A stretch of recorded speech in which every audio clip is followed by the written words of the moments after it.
right, welcome in to Bring Your Own Lightsaber. We are here breaking down Ahsoka Season 1, Episode 4. What just an insane ending we just witnessed. I'm one of your I don't have a hosts. lightsaber here. I'm one of your hosts, Ryan.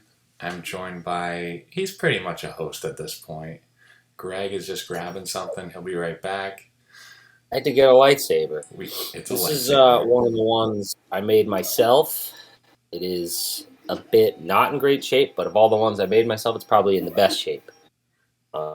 It's just for show. Okay, start off with the first fun bit. Robot fight. We got to watch Hu Yang. Give him a little punch him up. He's not. I really hope that was David Tennant in a mocap suit just having fun. That was pretty cool when the extra arms came out. I mean, he's not really fit to battle a frickin' assassin droid, but he held his own. I mean, what did he say in that episode of Clone Wars? I have not lost a fight yet, and I don't plan on starting today, or something like that. I've never lost a fight. He's a badass. Whatever he said. So that was fun, and then the Ahsoka and Sabine get out there and start hacking and slashing. We get to see Sabine use her little wrist grapple, which was pretty good. Good Mando action. Mandalorian classic blasters. And the wrist blasters. I like her color scheme too on the armor. It pops. Yeah, she has her paint from Rebels. It's just Rebels season 4 or 5. We had a season 4. This is Rebels. Yeah. So a lot of people have been saying that Ahsoka's been very stoic, more so than her character in the other shows. And I mean, between Clone Wars and Rebels, she was there's a big change in her personality. Right? That just goes without saying. And I think they just were okay, natural evolution of that. She's gonna be more stoic and like that. So I get why they're doing it. I don't mind it, but I can also understand why people want to hear an Ashley Eckstein level quote, right? Yeah. Or Eckstein. I don't even know how to pronounce her name. But I felt like later we got a little bit of that. I think they're kind of leaning into her being more of a master type figure. I guess the maturity that comes with that. Yeah. But yeah, we would like to see kind of classic Ahsoka pop in here every now and then, for sure. Yeah. All right. What else did we see after that? I guess they just kind of take off to track down the folks who are currently launching coordinates to find where the heck Thrawn is at and trying to put a stop to that by possibly destroying the Treasure Island, Treasure Planet, little ball thing that we lost. Well, Ahsoka's listen, if it comes to it, you're gonna have to break it. Anyway, okay. They encounter Shin, Hati, and Marek in the woods. Ahsoka faces off with Marek, and Sabine faces off with Shin Hati, and she's doing a whole lot better this time now. She's got her Mando armor on, and even though she just kind of get thwomped around. The lightsaber battle between the two of them was pretty good. But then Ahsoka and Marek, they Darth Mauled him. She did. Just one clean swipe. And blade spinning very fast. If Ahsoka can use super speed in sensing or whatever, I don't know. She can just wait till she sees the blade in slow motion and time a perfect strike right through the thing. And that's what she did. And it was pretty epic. But what was more epic was what happened to Marek when he just dissolved. It looked like Night Sister magic that did that. That was sort of Night Sister Wraith action happening, and just stuff we haven't seen in live action Star Wars before. Did she just kill a Horcrux? What? I was almost thinking oh shoot, is that sort of some sort of entity of someone who's off, what we saw with Luke Skywalker, someone a projection type thing. Yeah. Probably not. Dude, I don't know. I don't know what that was. Though, for sure. Awesome. Yes, it will. I hope they explain it because Okay, it's neither Ezra It's not nor Ezra. Not Star Killer. Starkiller, I like Galen that. Merrick. But it could be the actor still could have been Sam Witwer because they got him in mocap a bunch, didn't they? He's always doing stuff for them, so I wouldn't be surprised, honestly. But Um, that was an but epic okay, moment for sure. that was a great moment. And then Sabine's like, "Go get the map. I got this." That was like, bro, you didn't quite got it last time, but Yeah. all right. Love to see the confidence. The armor brings the Um, confidence. yeah. So they fight. Ahsoka goes and faces off with Balin, and I was hoping we were gonna get that fight. And we got part one of that fight this episode, and it was pretty good. But I will say, um, I would have thought, like all the comments Balin's making about Anakin, which were great, by the way. And then Ahsoka goes, I didn't come here to discuss my past. The way she delivered that line, that was old school Ahsoka. It was the snippiness I agree. and like Yeah. the banter during a fight with a true foe. Like that was it. And I was like, okay, everybody who's griping about that, like she's grown a lot, but it's still in there, right? I was just Um, obsessing over the combat and just the different yeah, ways when different yeah. stances would come out They're, and they're how that was switching form. adjusted to. Like I'm gonna do form like with this form, or now this form, and then Ahsoka changes her reverse grip stance, and I was just like, We even Dave, my guy. saw a little bit of Dooku Palpatine type spinny action for a second there from Balin. Not a full Palpatine corkscrew, but a little bit of a spin, which was cool to see. He looked so good. They did a good job with all the fights in this episode. I I like fast paced fights, but I Yeah, also really like being able to see the moves and being able to appreciate it. And I felt like I could appreciate it this go around. he Um, which he has his own style. You can tell, oh, this is Balin, yeah. and he's a power fighter. He's not a speed fighter. Like he was just That's pure Gem power. So, right? That's the same Form 7 that Anakin uses, I think, or is it Form 5? I don't remember all my lightsaber forms, but I was almost getting Mace Windu vibes because he was just oh, straight overpowering as his strategy. no, but Mace Windu doesn't fight like he's overpowering. Mace Windu has that like elegant technique. Overpowering is Anakin, is Vader. That's how Anakin fights. Just bash, Yeah, bash, that was bash. Anakin too, for sure. Yeah. Which It was Anakin good. uses Gem So. I'm pretty sure it's the power form. Ahsoka, it's not a Taru. It's the version for dual wielding. Although she wasn't dual I wielding at know, that all, was really. interesting.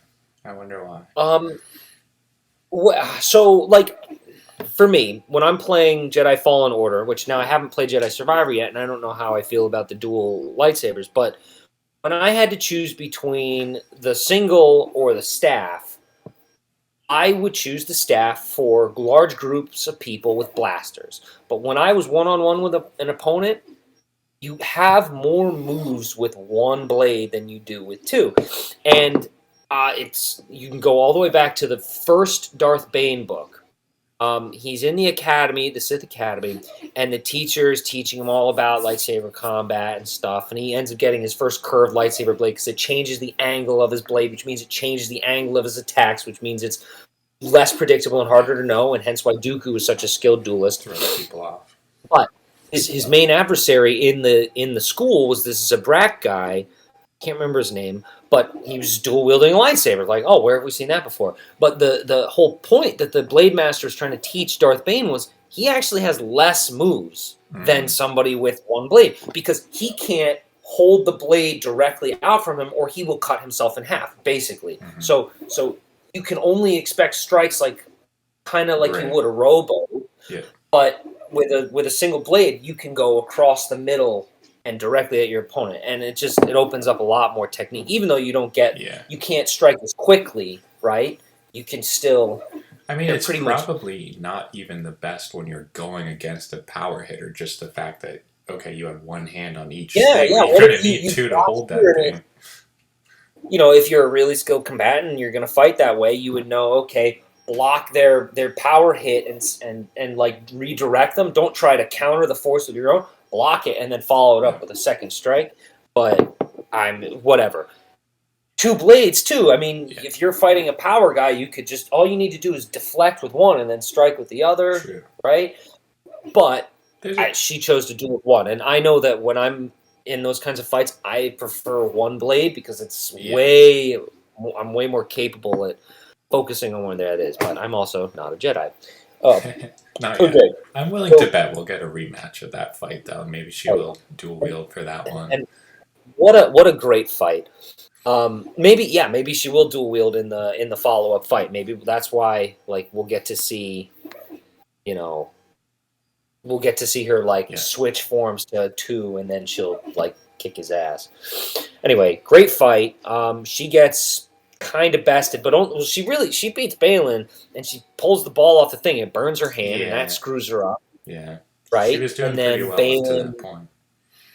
Yep, Balin's able to get after her. Advantage, yeah.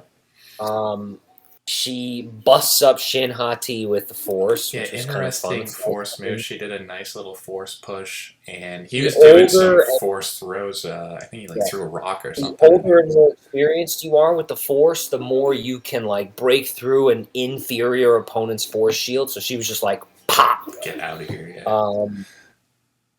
Okay, so she throws Shin Hati. She gets the. She had the map, but then she lost it because Balin came after her. But Sabine gets the map, and she's like, "I'm gonna shoot it! I'm gonna shoot it!" And then Balin knocks her off the ledge, and she doesn't shoot it. And he talks her into giving it to him, and I was like, "Oh, that's how they're gonna do it. That's great."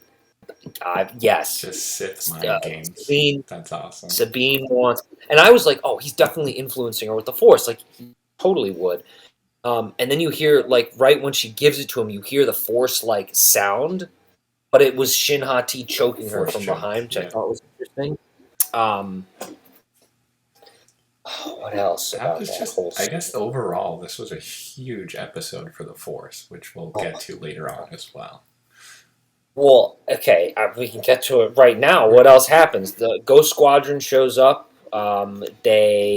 It's the guy from Mando whose name I always forget. Carson Taylor. Yes, thank you. I was hoping Zeb would be in that squadron, but he wasn't. Yeah, we didn't get any Zeb. But we got little Jason is now on this adventure with Hera, which is interesting. We did, and possible he got to say the big Star Wars line. I've got a bad feeling about this. They were saying that every freaking episode in Rebels. I know.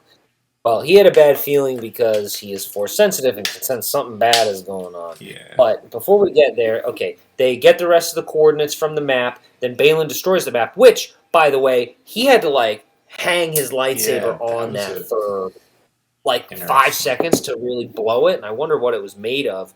But I bet you Sabine couldn't have just destroyed it in Probably her hand. No. Mandalorian blaster. Also her moving pulling the slide back like an actual handgun was really cool. That was cool. Or pushing forward. I don't know what they loaded in that thing, but that was different too. We've seen maybe. That. I mean, in a lot of Star Wars stuff or media, you load blasters with charge packs, and they don't just in the more recent games, all the blasters just overheat and then they cool off, and the charge pack is good to go. I don't know if I like that idea better than I like actual charge packs where you had to reload your bolts like in the original Battlefront games. Before we breeze past this, just because this was a topic earlier in this season, what did you think about Merrick just being taken out by one slice? Which we saw one hit KOs is not necessarily a death blow before. Yeah, I mean, Sabine can get impaled, but somebody gets slashed, and that does it. Now he did not get sliced in half. It did not look that was not like a complete slice. It didn't look like a deep cut. If it went deep enough to cut through your lungs and kidneys and maybe even the touch of your heart, okay, yeah, it could definitely be lethal. But it didn't seem like what happened. And Disney doesn't like to show people getting dismembered, which will always make me be like, let me dismember people. Yeah. Like, that's what this is supposed to, it's great for that. Which, side note, I Disney saw would this rather. mod of Star Wars Battlefront where it's like realistic lightsaber. They just slice people and dice them. Yeah. There's some great modded games out there, and I just hope Disney gets it together and lets this universe go out the way it should be. Anyway, she slices him across the chest like we've seen so many times before, which is apparently lethal when a stab isn't, even though that theoretically touches more material. But you could make the case that this character, Marek, a Sith witch creation, just dissolves. Yeah. Like, it's like a, I don't, take a character from a video game, one that's really terrifying and really hard to defeat, but once you land a hit, they die instantly. Yeah, it could be that. Could be maybe that armor was literally sealing whatever that was inside there, and it was released or something. I thought it was great. It was cool. I'm very curious to see what happens. But, like, we saw him use the Force in his fight against Ahsoka the first time, right? Because he called his lightsaber back to him, and unless they got homing beacons for that stuff. So I don't know. I don't know what his whole deal. Maybe there's more to learn about that, and maybe that is something connected to that other galaxy. Yeah. We'll see. Where were we? We were talking about the treasure planet thing was just impaled. The thing, and Sabine is like, all right, I'm going to go with y'all. Yep, let's see it. That's great. Now Ahsoka's got to save Sabine and maybe redeem her. I mean, she's not really a bad guy, but she's just like, I don't really care about the greater good. I want my friend back. She just wants Ezra, yeah. She's doing it for the right reasons, I think. Aelin probes her mind and sees that she, like, wants attachment. She thinks of him as her family, and she wants her only family back, which I thought was interesting because Hera's still alive and Ahsoka kind of now, but whatever. One thing I did want to say before we finish that scene, when she starts shooting at Balin and he just like robot blocks, I loved it. Yes, like the Force. That was just Force. Yeah, it was great. He didn't do anything there. That was all the Force. Yeah. So okay, they go on the ship and they jump to light speed, and wow, is that through the Phoenix Squadron? Phoenix Squadron loses 3 wings. That was tough, and that's not going to be good for Hera when she has to report back about that. That's going to be a big bummer. So they obviously did not get. That was the most violent thing in the episode, I think. Just watching those pilots just literally blow up. Yeah. We didn't even comment on Sabine using her wrist blaster against Shin Hati in that one-on-one. That was a good bit. That was a good bit, and then when she thought she was going to use the Force, but nothing happened. I thought she did, like, she pushed her back, but I think Shin Hati just flinched. She was just, like, not ready for it. She's like, oh. She was expecting something to happen, but nothing did. Okay, I can't think of anything else we didn't cover from that whole debacle. And now on to the best moment. Do you want to say it? Oh, this is your podcast. Please say it. Folks, welcome to the world between worlds. And inside the world between worlds, he says, is that you, Snips? And it's Anakin. Clone Wars Anakin. Oh, my God. Well, he's wearing his Revenge of the Sith Clone Wars robes. Era. I honestly thought he was going to wear his clone armor because we've never seen that live action. That would be a great opportunity for it. That would have been cool. But a lot of people have made the case that Force ghosts can appear to the people they're speaking to as they last were seen by them. So, like, interesting. Even though Anakin didn't, Luke didn't see Anakin as himself. Mm-hmm. He only saw Vader. And Anakin chose to reveal himself as Luke in the George Lucas verse, where things had been changed from the original, where it was I can't remember that guy's name. Was it Sebastian Stan? Shaw. That's right. Sebastian Stan is the new one. Sebastian Shaw was I thought he was a bodybuilder. Whatever. So they do that, and she's just looking at him. So he could definitely. The last time she saw him was in the Siege of Mandalore arc in the Clone Wars, and he was wearing his Jedi robes because that was right before they went to face Grievous and Dooku. Yep. Interesting. I like that. I like that. But it was so good to see him, man. Hayden, he deserved so much better from the fandom, and I think, I mean, yeah, his lines were crappy and his delivery was like not good, but that's not his fault. Like, he was explicitly directed to do it that way, and there's even all these deleted scenes of him or maybe I think it's deleted scenes. I read about it. I don't know if I've really seen it for myself, but this content of him working with Natalie Portman and Ewan McGregor on set, and a lot of these crazy, cringy lines that they had to deliver. They tried like lighthearted approaches to those lines. And the actors all had great chemistry together and delivered their lines well, and like it would have been better. But George Lucas was like, "No, that's not what I want this scene to be. It needs to have this tone." So he makes them do the take the way he wants it, and then he takes that for the movie because he's like, "This is how I want it." And it's like, I mean, man, this is your universe, you know. You're the bringer of all of it. He did exactly what he was supposed to do. It had nothing about his, that actually is a testament to his skill. Bleep that part out. Sequels, because they're just not good, and that's the easiest way to put it. It's not. The cast in all of them is phenomenal. They all did a great job because I'm sure they were directed to do things the way they were. Like, especially poor Kelly Marie Tran, who's been lit up by the internet crazies, and like, I'm an internet crazy, but yes, I thought her character sucked, but that has nothing to do with the actors. Right. I did a bang up job portraying a character that was just not written well. She was a perfectly fine actor.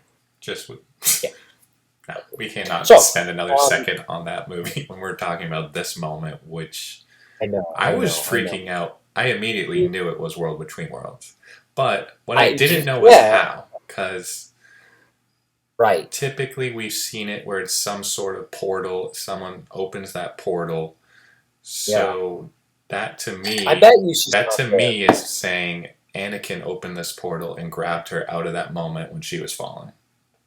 Well, okay, so when Ezra and her part ways in that portal, what happens to her? Ezra goes back grabbed her out of that fight with Vader. He just but she goes back to the temple on Malachor. Is that where they were? Yes. Yeah. She goes back there and just like carries back on with her life from that point. She doesn't actually lose any time, which I forgot about, but I rewatched the episodes and now I know better. But she didn't spend extended time in there, so I really don't know. Like, could she have found another way to get back? What I think is the most likely is she's unconscious, and this is all like a Force vision, not an untrue one. Like, that's really, Anakin's Force ghost trying to commune with her, because he's long dead and he redeemed himself at the end. Well, my theory right now is this is actually the Anakin of that era who discovered a portal on one of his adventures and pulled her out. Wait, you think... Say that again? I think the Anakin of that era discovered a portal at one point, and this is him pulling her out of that moment. Okay, so you think that is Clone Wars era Anakin who discovered his own portal. Correct. And is now talking to Ahsoka. And so she basically, Ezra pulled her through a portal away from a fight with Darth Vader. Yeah. And now Anakin pulls her through a portal away from a fight with somebody else. Yeah. Effectively undoing. I'm not crazy about that theory, but you seem to have a really good track record with these theories, so. I mean, the other thing I'm thinking is we know she has that special connection with the daughter and the convor. Maybe there's something related to that where she has a unique relationship to this plane or whatever it is. Well, the world of Mortis existing, right? And the fact that the world between worlds exists means you can go through time in Star Wars, and those infinitely powerful beings can be anywhere. Correct. Theoretically. Yeah. I mean, that's why I don't. I like the continuity to like stay the continuity. So that's why I don't like the World Between Worlds. It just feels like a cop out to erase decisions. And like I When went it back and erases the watched right the things. episodes with Ahsoka in Malachor, and you see at the end Vader flies away on a ship and Ahsoka leaves through a tunnel. Like you see them both survive. You don't have to get into how that happened. If you don't want to, you could leave it a mystery. I like having my mysteries explained personally, but that usually ruins a good fiction, I guess. I don't know. I'd have to Anyway, rewatch that. I don't remember exactly what happened with the tunnel. I, I so think when she he just gets pulled out, does she not just before rejoin the before rebels? that she does, right? But before that episode aired, you watched Right. Ahsoka and Vader just disappear inside this temple. Correct. And at the end of the episode, you watch Vader leave on the surface of the world, Yeah. and he leaves, and then you see a clip of a small figure going into like a tunnel And the under the Convor. world. Yeah, and but it's Ahsoka, Yeah. right? That's the only other person there. I and obviously she went back there after uh, the World Between Worlds thing. But I mean, it's just like you didn't need to do that, but opening up that can of worms, it does an interesting thing for Ezra where he gets like the character development, like I can't change the past. It was meant to be the way it's supposed to be.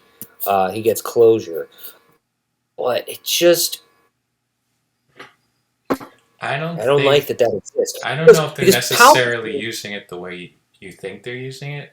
I think it's almost a way of transporting characters across time more so. I don't really think they're trying to undo things. But that where are you going to pull Anakin from to transport him to the modern era? Like, what if they did that and they were Wow. like, "Hey, Anakin Skywalker is now alive again." To defeat Thrawn. Dude, Alongside that would Luke. be Alongside Luke. incredibly wild and fun. That would be so But fun. you can't extract him from the continuity anywhere because then you'd have to return him. Yes. And if you returned him, he would know what happened. And That that would just change everything, yeah. he would have to interact with the son or the father, whoever Well, ruined his memory what if they, from that. wipe his mind or something? No. I don't think they're going to do that. Can you imagine if Anakin is the star of the Dave Filoni movie? Uh, That'd be I would cool. love Aiden on screen as the star of a film where I know he's not going to be the bad guy, or he could be like a little bit, but like Because how are you going to that have would be CGI Luke leading a movie? get Sebastian Stan is what you do, not Sebastian Shaw. I know, actually, there were good photoshops of that. I know. Anyway, yeah. What are your Okay. theories for what's next? Let's end with that. I just think he mentors her. This show is about Ahsoka. Dave Filoni, this is his character. He loves this character. She's an awesome person to watch. She's incredibly badass in all respects. I think they give the fan service, and we get to see him like give her a bit of a pep talk. But I don't think it goes beyond that. I think you're probably right. I don't think he gets pulled into the future and starts I fighting. also I don't think that is actually him. I don't think that's Clone Wars era Anakin You could that be got pulled completely into right the about future. that. Yeah, he could just be a That force is ghost a type really thing. unique theory, and we'll keep it on the table until it's proven otherwise. But I don't think that's what happened. I think what happened is it's his Force ghost. I think that's He's completely plausible for sure. in the George Lucas canon. He came back from Return of the Jedi as Force Ghost Anakin. But again, you can come back theoretically as whoever you want, at whatever age you want, to whomever you're showing yourself to. Like you could say that, okay, Luke would have known him as Sebastian Shaw, so that's who Luke sees when he looks at Force Ghost Anakin, but us as audience members would really know him as Anakin Skywalker by Hayden Christensen, and so that's who we see as the audience. Like you could say, all right, whatever you Well, want, George right? did go back and change that in the Well, he this later did, right? And release. so what Yeah, I'm saying is that could be an explanation for why Obi-Wan looks like an old man, but Anakin looks like a young kid again, because we know Obi-Wan as an old man, the audience does, but we don't really know Vader as or Anakin as an old man. We no know one him as does. Anakin Skywalker, No the one really Jedi does. General. Yeah. So we see the Jedi General, we see Old Man Yoda and Old Man or old Yoda and Old Man Obi-Wan. He looked so good in that outfit. Ahsoka would again also know him as young Anakin. Yeah. She saw him as Vader, but was like, "This isn't really my master. He died, and you're a monster." And now he's redeemed, and he shows up. And what I want to know: have they interacted since then, Force Ghost and Padawan, since, or if this is the first time we're going to get it? Why it's happening in the world between worlds? I really think it's a vision. I really, because she fell off a cliff into a pool of water. That's not going to just somehow be a portal to the world between worlds. That wouldn't make any sense. I think it's a vision. I think they communicate, and maybe going forward, we're going to hear Anakin's voice, like coaching and guiding her, and she's going to be like, "My apprentice screwed this all up," and he's going to be like, "Huh? I wonder where I've heard that before." I mean, we saw that in Star Wars. We saw Obi-Wan's voice coming through to Luke in Episode 4, all throughout that series. So that'd be great to see that again. Anakin's voice being a presence for Ahsoka throughout the rest of the series. Yeah. But again, like why? Why wouldn't he have contacted her before? Maybe he did contact her before. You never know. Yeah.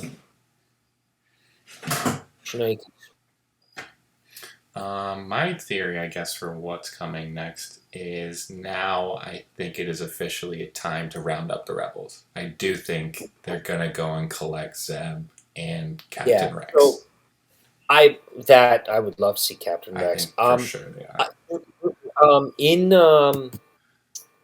In the sequel trilogy, Yeah. they showed the First Order had hyperspace tracking tech. That was the whole thing in The Last Jedi. And it was an Easter egg in Rogue One, so we know that it was like in the good movie, it was still a thing that they were going to do. Mm-hmm. So, if the Empire had data and records of the technology to track ships through hyperspace, assuming, of course, the base on Scarif wasn't the only repository where they kept Imperial records, because why would you keep it all in one place? The Rebel Alliance would probably have accessed most of those records when the Empire was defeated. So I bet you they will track the hyperspace ring through space and be like, okay, we know where it's going. They won't be able to travel nearly as fast, so they're going to be like, it's going to take us like a year, but we can get there the slow way rather than building. How the heck are they going to get there? So that's a possibility. Maybe they do actually try to connect with the Purgils as a way to speed that up.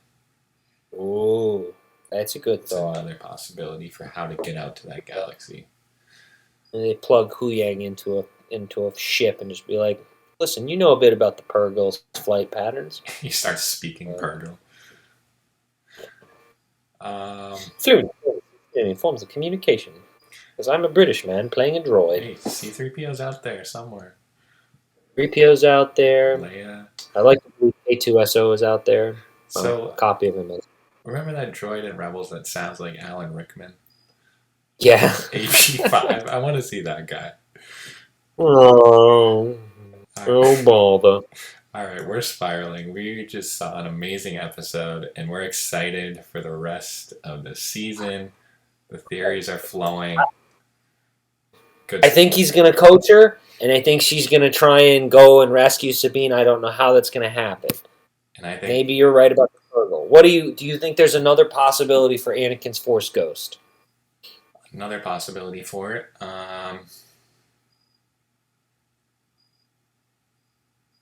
No. I feel like I want to see lightsaber so bad.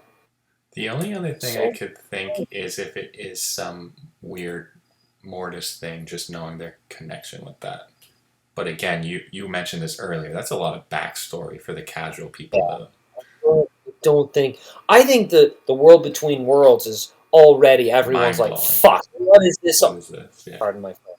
What is this all about? Yeah. Now I gotta go and watch like eight seasons of a children's TV show just to understand what's going on here.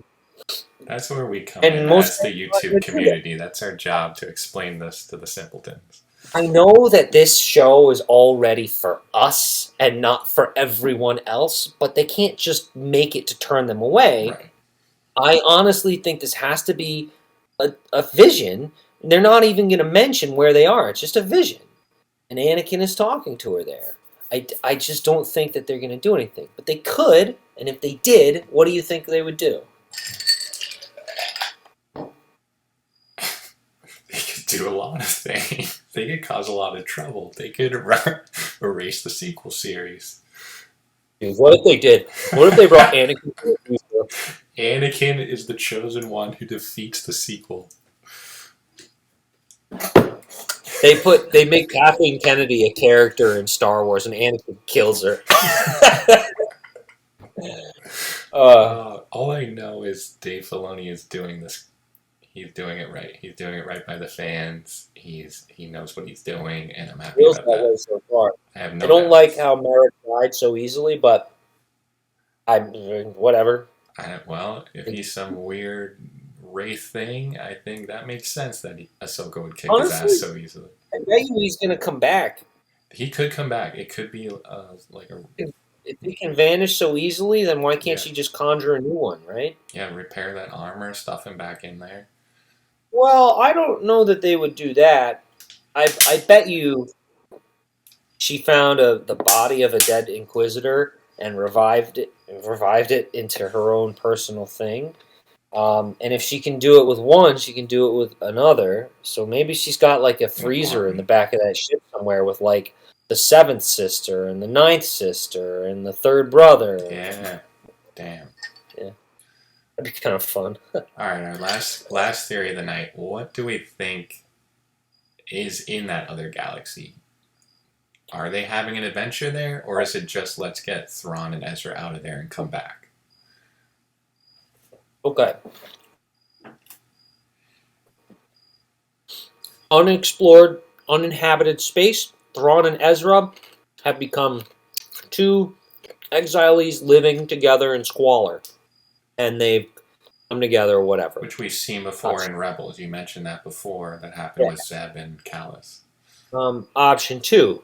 They've gone to the galaxy where the Chiss ascendancy is. Yeah. Thrawn's been recovered by his people. Ezra's been taken prisoner. Yeah. And they are plotting. So that's what the Chiss do. Okay. I'd love to see Admiral Arulani. That'd be pretty cool. I haven't read those books yet, but maybe I should. They're good. They're a lot of strategy and Thrawn planning things carefully and being a genius. And they refer to all of his failures in the Rebels show as like, that your poor performance over there. And Thrawn's just like, I mean, yeah, whatever. What of it? He's really cool to listen to in those books, and they get the voice. No, it's Mark Thompson, I think. Whatever. In the audiobooks, he's good, by the way. there's the 3 books. It's Thrawn. I think it's just called Thrawn. I think you're right. Second one is Fatal Alliance, and the third one is Betrayal. That can't be right. I'd have to check. Is it the 3 books are about him. Who did the original Thrawn trilogy? Yeah. So he wrote a new trilogy, right? And then he's writing a 3rd trilogy. Oh. But the first one, right, that's gone because that was even before the prequels. Right. And the second trilogy, sorry for flipping you off. The second trilogy is sometime in the Clone Wars and then sometime for the Empire before Thrawn vanishes with Ezra. Yeah. The 3rd trilogy is the prequel for Thrawn's origin within the Chiss ascendancy. Interesting. And I think I've either done the first one of that trilogy or maybe the first and second. Oh, I can't remember if they. It's all Timothy Zahn, they're interesting books. But Admiral Orlani is a major character. I think she's actually in the second trilogy too. Whatever. All right. Um, Your theories are what's his? this is a deserted, desolate galaxy, and those two are lone survivors, or this is the Chiss Ascendancy galaxy, and they are plotting something. It could be. There's a second version of option 2, which is they don't end up with the Chiss Ascendancy. They end up as both prisoners of the Grisk Empire, and they get to see what the real threat of the galaxy is, and they can then maybe they go find the Chiss Ascendancy because it's all this. That's all the same galaxy, I think. Oh. I should really reread those books.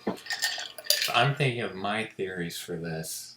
I think one thing that comes to mind is that we just know that this next, I think, movie is called Heir to the Empire. Maybe that was just an article, but I think that's supposedly the title of this Filoni movie coming. I could be wrong.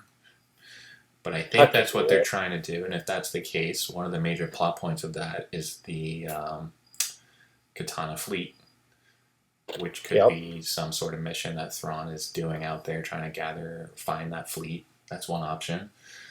If they were doing the Katana Fleet, they would have mentioned it by now, so that the audience had any clue. You're right. All right. You're right. That's one option. The other thing I'm thinking is the Old Republic Sith Emperor.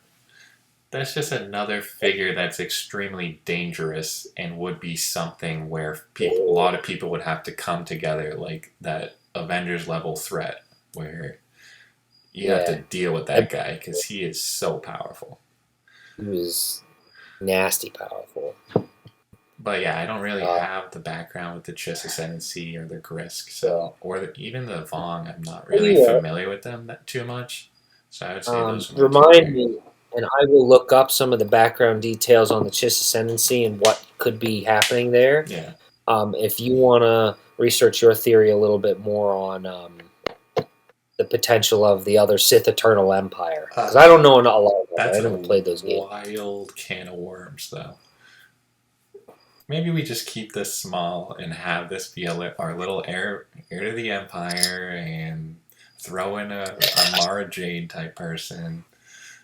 Clone of. Imagine if we got to see Mara Jade for some reason.